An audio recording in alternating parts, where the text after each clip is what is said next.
Have you been traumatized by unfortunate situations that have come into your life that you had no control over? How would you like to learn how you can overcome those unfortunate situations? My name is Mia Misdria, and I'm a serial entrepreneur who loves God and who loves helping people. In this video, I'm going to share with you how to be healed. Let's hop straight into the video. The number one thing that you can always do for any situation or any circumstance that you're in is pray. In order for you to be healed, you can pray and ask God to heal you.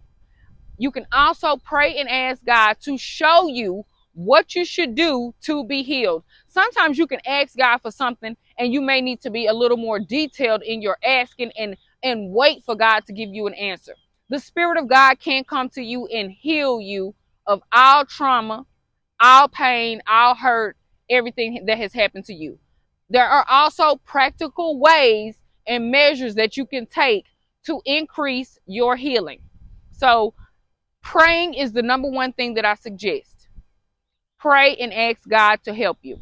The next thing that you can do is to forgive yourself and forgive whoever has hurt you.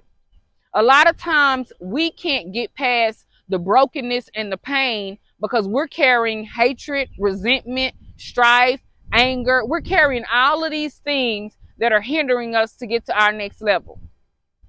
And this is one thing that I found. Sometimes you can't forgive people in your own strength.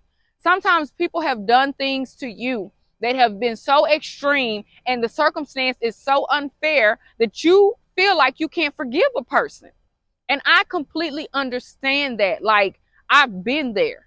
So I understand how you can experience things with a person and you're just like, how could they do this to me? Why did I have to experience this? This isn't fair. But you know, God is a just God. And God is an all-knowing, all-seeing, and just God. So he is able to help you to forgive people. I have had to pray many times, Father, help me to forgive this person for what they've done to me. Father, take this out of my mind. The word of God says that he throws our sins into the sea of forgetfulness. Not only should you forgive people, but you should forget about what they did to you. It should not be constantly running through your mind. That's not something that you need to continue to dwell on, because whatever you're dwelling on is what you're attracting. You can be attracting the same types of nonsense into your life because you won't forgive a person. Insanity is doing the same thing over and over again and expecting different results. If you cannot forgive a person for something that they have done, if they have to walk with that held over their head forever, then how are you going to be forgiven? We have to forgive people because God has forgiven us. But you don't even have to remember it. Lord, I pray a prayer that says, Father, take this out of my mind. I don't want to just forgive a person for what they did. I want it to leave my psyche. I don't want to sit up thinking, I don't want to think about this person no more, Lord. I don't know if you ever saw that meme that said, you can't live in this head rent free. And you can't. I love you. If it was a relationship, I love you. What we had was amazing at that time, but you can't stay here. I can't live there. I can't live in yesterday. I always say this to myself. I don't necessarily verbalize it, but I'm giving you guys an insight on it. I always say whatever I was on last year, I'm not going to be on this year. Like, we're not going to be on the same thing we was on last year. And there's a situation right now. I'm not going to go into the intricate details of it, but there's a situation right now. And I was telling my mother about it. I was like, Mama, now this thing keep happening over and over again. Mama, this is almost like insanity to me. Like, I'm not going to continue to get on a merry-go-round and go round and round in a circle. I'm not the type of person. We need to be progressing and going forward. And it's like, you know, it's a fight that you have to keep fighting over and over again. And there's no end to it. That is crazy to me. I was telling her, I said, that does not make sense to me. There has to be an end to the battle. So there has to be a new solution. So in my mind, I'm like, it's time for me to make a different move. Now, the move I made before and I won, you think I'm going to go back and try to fight this battle again? My thing is that this battle has to be defeated completely. I'm not trying to fight I'm not trying to fight the same battles that I fought 5 years ago, the exact same battle. To me, to continue to have to go on this slope with this group of people is nuts.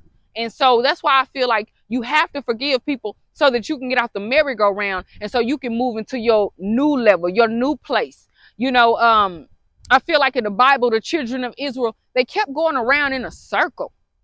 And, you know, they started to long to go back to Egypt.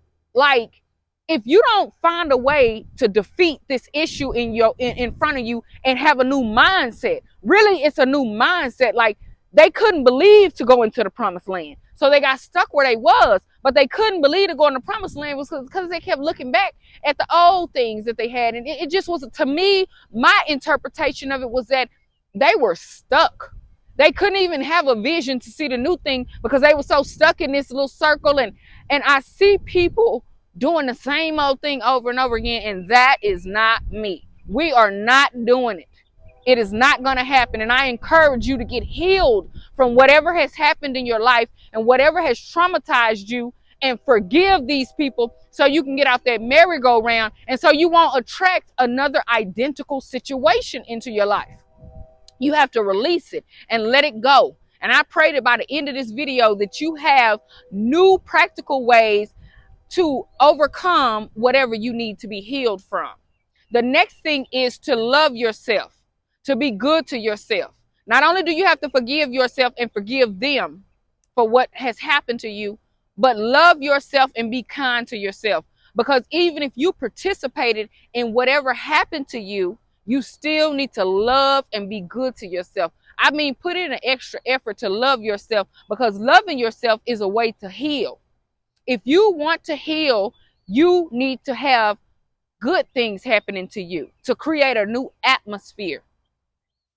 Then get around other people that are kind to you and that are good to you and that will start to help you paint a new picture.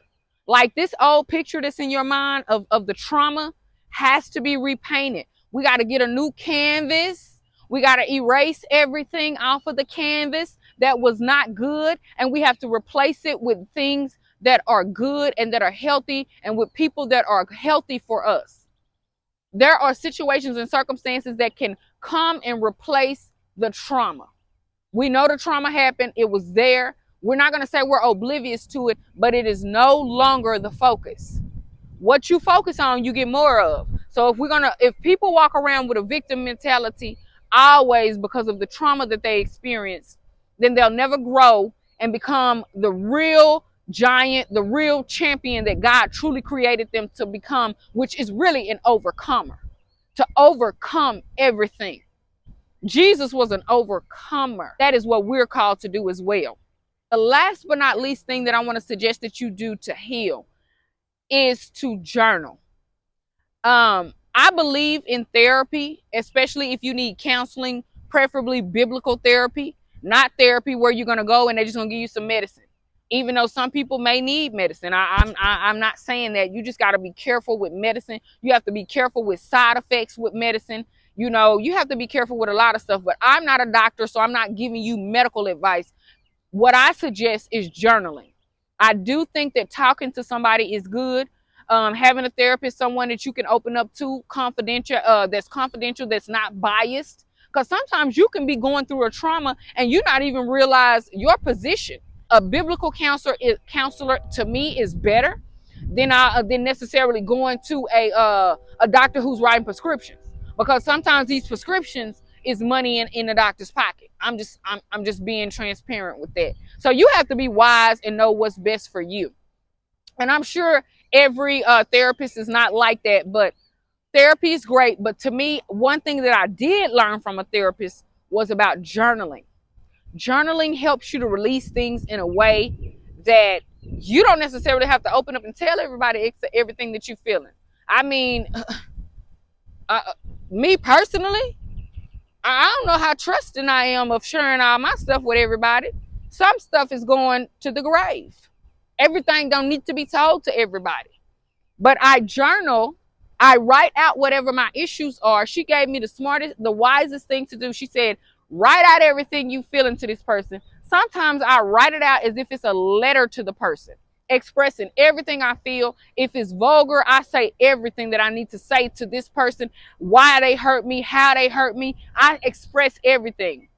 And then at the end of it, you rip it up and tear it up and throw it away. You don't keep it. You don't savor it. It's not a souvenir. You know, you hear about people having these diaries where they writing everything out and then somebody goes and finds it and then all hell breaks loose. No, we're not doing anything like that. We're actually trying to release this. I have used this technique multiple times in my life and it has worked. I've had an issue with a person. I've had issues going on in my life. I journaled it out. I said everything I had to say. I felt a release and that thing was gone. We were on to the next situation and circumstance in life, which was hopefully a good one. But, you know, writing things down, journaling them. And then sometimes it's not even that people want to go and see a therapist. Sometimes it's that the person wants to dump all of their issues and their problems on their friends and their families. And I think that it's great to have a great support system and tell people about things that's going on. But when it turns into an ongoing issue where you always having problems and always having to go and run and put all of that on a person, because everybody else is carrying their own stuff too. Like everybody is having issues. We're all trying to cope.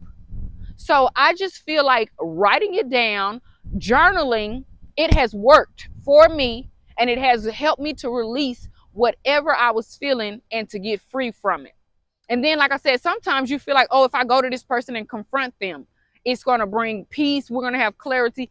I heard a wise man of God say once before, a lot of times, 99% of the time, confrontation does not bring a resolution. You can go confront somebody about something that you feel like that they did that's wrong, that they're not going to change, that they can't change, that has already happened, and you feel like, oh, I'm going to confront them about it. A lot of times it doesn't change anything. It actually makes it worse. It's like pouring gasoline on a fire. Sometimes it's that you get your piece about it and you move on, move around. Because, and I do feel like there are situations where, like if you're in a marriage, you're in a relationship, then yeah, you guys need to know how to talk and communicate. But some issues you have in life, like it's not even necessarily a conversation. Like what I need to be healed from is either you going and us separating completely, the trauma that I experienced after we separated, or we may be on non-speaking terms. But I still got this trauma that I need to be healed from. So you need to journal it down, write it down, get your cell phone, type it out, write it out. I do it all the time. It's a release. And I don't have to go and tell everybody all my secrets and all my business. Because confidants nowadays, and I don't even have to go and tell a therapist. I don't even have to go and spend money. Now, if I have an issue where I need counseling and I know I need insight on what I should do next, the Bible does say in the multitude of counselors, there is safety.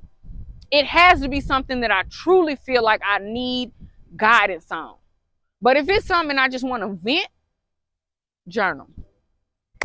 Comment below and let me know if you are on your healing journey right now.